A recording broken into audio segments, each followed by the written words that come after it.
હે ગાઈસ, તો અમે બેગ પેક કરી લીધી છે. અમારી સાથે જર્નીમાં નીકળી પડો. બહુ મજા આવે છે તમને આ વિડીયોમાં. તમે જોતા રહેજો મારી channel. So we have just crossed Bhilad checkpost and અહીંયા અમે ડીઝલ ભરાવી લીધું છે અને હવે અમે થોડુંક ચા પીએ છીએ. સોરી, વચ્ચે મારે વિડીયોને પોઝ કરવું પડેલું હતું, પણ કઈ રીતની આ ટ્રીપ વીઆઈપી છે, પ્રીમિયમ છે મારી લાઈફની, એનું એક સરપ્રાઈઝ તમને આપી દઉં. વેઇટ, આ છે અઝરભાઈ છે, એમને મેં હાયર કરેલા છે અને એ અમારી જર્નીમાં ડ્રાઈવ કરવાના છે. તમે લોકો મને કહેશો કે હું કેમ ડ્રાઈવ નહીં કરતો, તો એ જ હું તમને લોકોને શોર્ટમાં સમજાવવા માંગુ છું કે હું જો ડ્રાઈવ કરતે મારી જર્ની ક્યાં ક્યાંની છે તમને એ બી કહી દઉં. મારી જર્ની છે મહાબળેશ્વર છે, લોનાવલા, ખંડાલા, માથેરાન છે અને માલવણ છે. બરાબર, જેટલું એક્સપ્લોર થશે, જેટલું હું બતાવી શકીશ, મારાથી ટ્રાય હશે એટલી બધી બતાવવાની હું તમને કોશિશ કરીશ. હવે આ જર્નીમાં હું જ ડ્રાઈવ કરતે અને હું જ થાકી હતી અને હું બીમાર પડતે તો મારી આખી ફેમિલી સફર કરતે અને એ લોકોની રિસ્પોન્સિબિલિટી કોણ લેતે.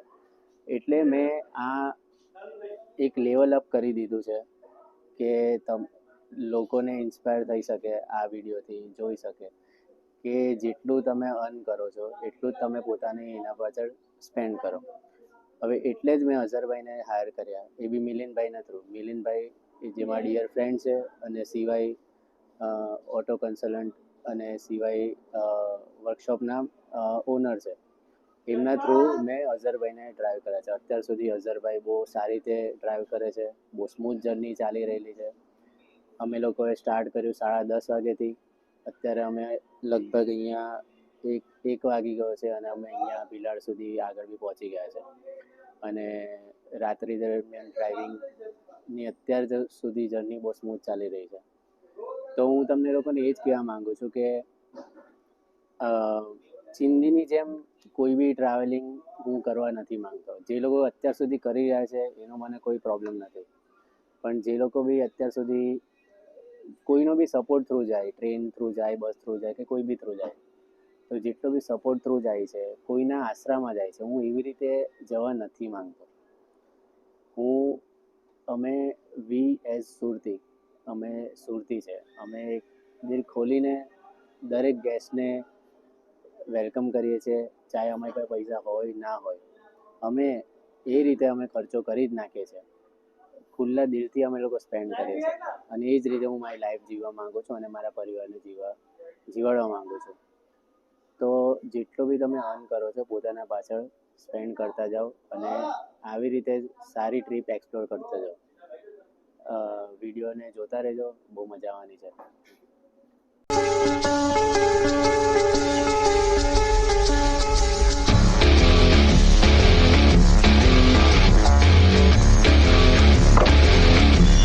તો અમે ફાઉન્ટેન હોટલમાં આવી ગયા છે ને અહીંયા આવીએ ને અહીંયા રોકાય નહીં, કેમનું પોસિબલ? અહીંયાની ચા બહુ જ ફેમસ છે. બોમ્બે જેટલા બી જતા હોય ને એ લોકો ફાઉન્ટેનમાં ઊભા જ રહે.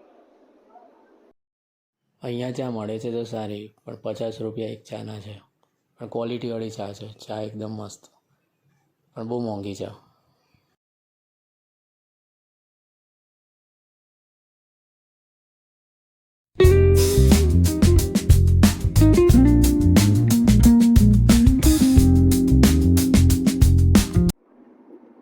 રાતના વાગી ગયા છે 1:30 અને જે જર્ની કરી રહ્યા છે અને જે રસ્તાનો વ્યૂ છે અને જે એક્સપિરિયન્સ મળી રહ્યો છે એટલો સારો છે.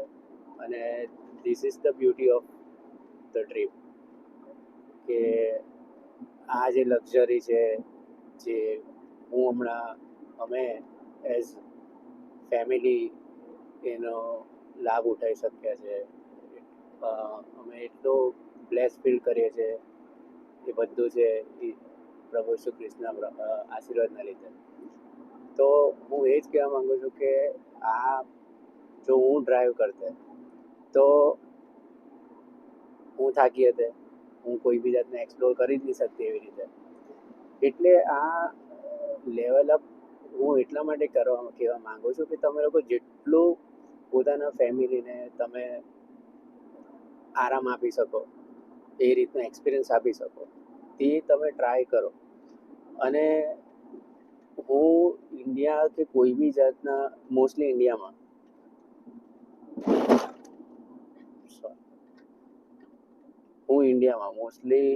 ઇન્ડિયામાં જેટલું રસ્તાઓ અને તેની અંદરની ખૂબસૂરતી દરેક ગલીઓમાં જોવા માંગુ છું બાય રોડ. પહેલો પ્રેમ મારો કારથી છે, કે કારની જર્ની હું પ્રિફર કરું. એક તો એ મારી પોતાની છે, પ્લસ હું મારી કારની જર્નીથી દરેક એ રસ્તા, દરેક ગલીઓ અને દરેક એ પ્રદેશ જોવા માંગુ છું. બીજું છે, તમે કમ્ફર્ટમાં તમે ફ્લાઇટ લો અને બસ અને ટ્રેનને સૌથી લિસ્ટમાં રાખો. જો સૌથી લાસ્ટમાં તમને ઓપ્શન કંઈ જ ના મળે કે તમને નહીં પોસાતો, તો તમે એને સૌથી છેલ્લે રાખો. પણ જો તમારી પાસે અવેલેબિલિટી છે કારની કે ફ્લાઇટની કે પછી કોઈ બી બીજા સાધન ટ્રાવેલિંગના, તો તમે એ રીતે એવું પ્લાનિંગ કરો, એવું વિચારો કે એનો યુઝ કરી શકો. તો મારી પાસે કાર છે, તો એ રીતે હું યુઝ કરું છું. અને હું આ પહેલી વાર આવી રીતે હાયર કરું છું કોઈ પણ પર્સનને, કે હું શાંતિથી રિલેક્સ કરું, હું શૂટ કરી શકું મારા વ્લોગ, આ વિડીયો, અને તમને લોકોને બતાવી પણ શકું, મારી ફેમિલી આરામ કરી શકે. તો આમાં કોઈ બી જણને મારે ઇન્વોલ્વ કરવાની જરૂર થઈ નથી રહેલી, કે મને સપોર્ટ મળે, મને હેલ્પ મળે. તો જ્યાં સુધી તમે આવી રીતનું નહીં વિચારશો, ત્યાં સુધી તમે એવી રીતે એક્સપ્લોર નહીં કરી શકતો. બધાને વિચાર અલગ હોઈ શકે છે. હું મારો પોઈન્ટ ઓફ વ્યૂ મૂકું છું કે તમારે જો ખરેખરમાં ટ્રાવેલિંગ કરવું છે, સારી રીતે ત્યાંનું કલ્ચર, ત્યાંનું લોકોને મળવું છે, ત્યાંની લેંગ્વેજ, ત્યાંના મેન સ્થળ જોવા છે, તો તમે એવી રીતે એક્સપ્લોર નહીં કરી શકો જ્યાં સુધી તમે તમારા એવા કમ્ફર્ટ લેવલથી બહાર નહીં નીકળો. તમે શું એક્સપ્લોર કર્યું જ્યારે તમે પોતે જ તમારી ટ્રીપ પ્લાન કરો, ત્યારે જ તમે એ રીતે તમે જોઈ શકશો, એને ફીલ કરી શકશો. બાકી ઘણા બધા લોકો જાય જ છે, ટ્રીપ કરે જ છે, પણ એ ટિપિકલ વસ્તુ કરી રહ્યા છે જે ઘણા બધા લોકો ભૂલ કરી રહ્યા છે. અને લગભગ આ જર્ની, આ મારી ટ્રીપ 800થી 1000 કિલોમીટર ઉપરની થવાની છે. તો વિડીયો બહુ ઇમ્પોર્ટન્ટ છે, જોતા રહેજો, તમને મજા આવશે.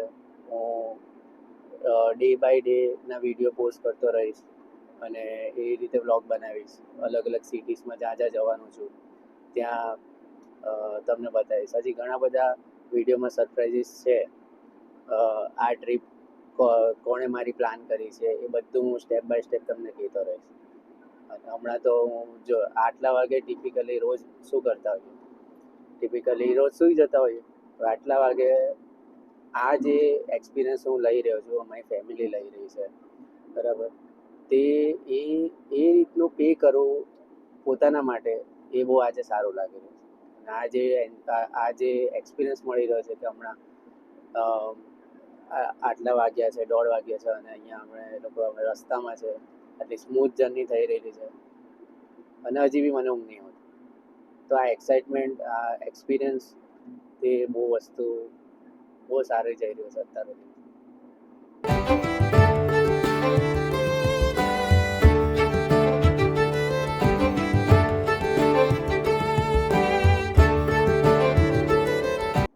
So we have reached Lonavala right now.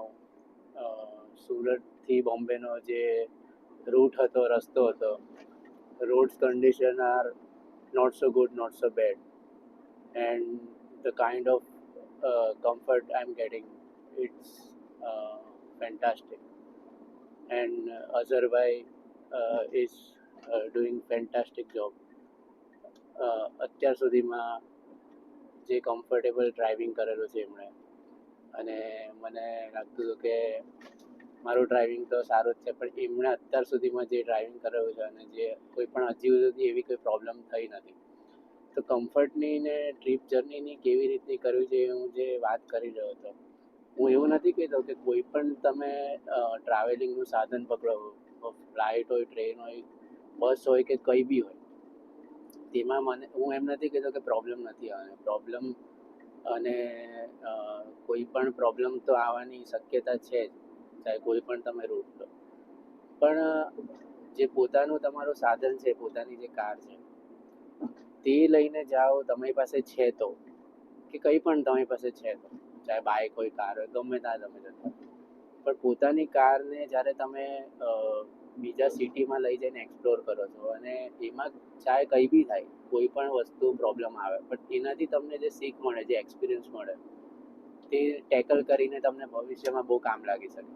કે માની લો કે તમે એ રસ્તા પર ગયા ત્યારે તમને શું ચેલેન્જીસ ફેસ કરવા પડ્યા, અને એનાથી તમને આગળ ફ્યુચરમાં તમે શું કરવું છે તે ખબર પડી શકે. તો આ બધો એક્સપિરિયન્સ લેવા માટે તમારે પોતાના કમ્ફર્ટ લેવલથી બહાર આવવું પડશે. બસ આ જ કહેવા માંગુ.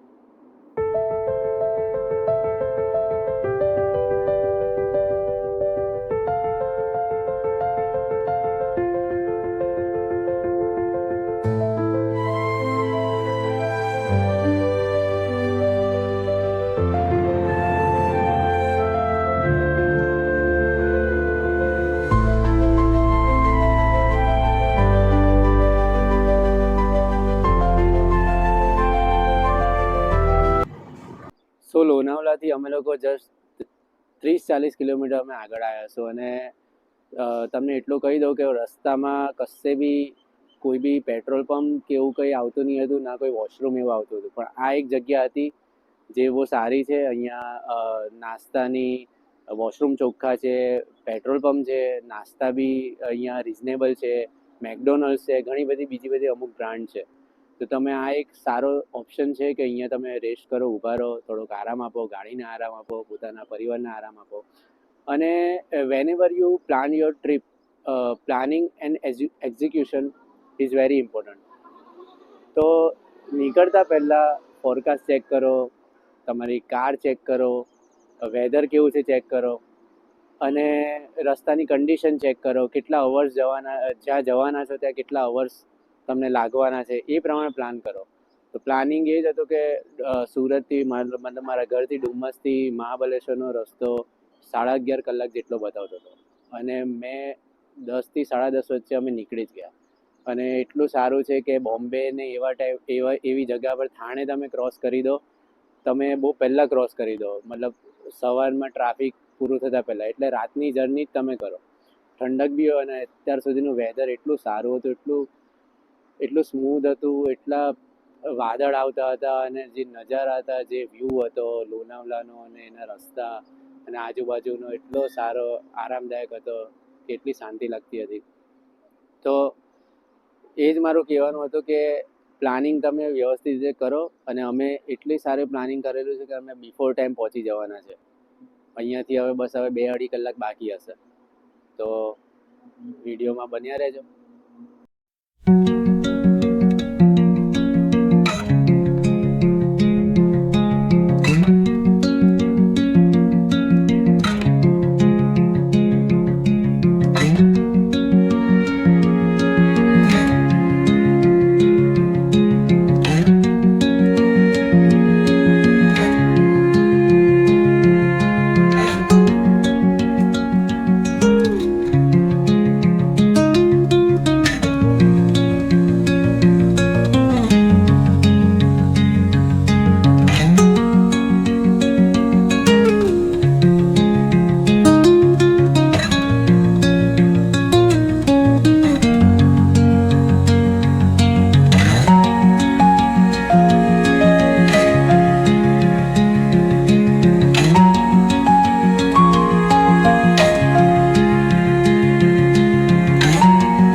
નાસ્તા માટે બીજો એક સ્ટોપ લીધો અને અહીંયા શ્રી વડેવાલેની બ્રાન્ચ તમને ઘણા બધે જોવા મળશે મહારાષ્ટ્રમાં. અને વડાપાઉં અહીંયાના બહુ જ સારા હોય છે, બહુ જ ટેસ્ટી. કશે પણ ખાઈ લો મહારાષ્ટ્રના વડાપાઉં તમને ટેસ્ટી જ મળશે. અને અહીંયા આ જગ્યાનો નાસ્તો બહુ જ સારો હતો, ક્વોલિટીવાળો હતો. ચા પણ અહીંયાની બહુ જ સારી હતી, ઇલાયચીવાળી.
ગાઈઝ અમે હોટલ પહોંચવાયા છે. હોટલમાં પહોંચીને અમે પહેલો દિવસ કેવો વિતાવ્યો, શું શું એક્ટિવિટી કરી તે તમે આગલા વિડીયોમાં તમને બતાવીશ. ત્યાં સુધી સ્ટે ટ્યુન.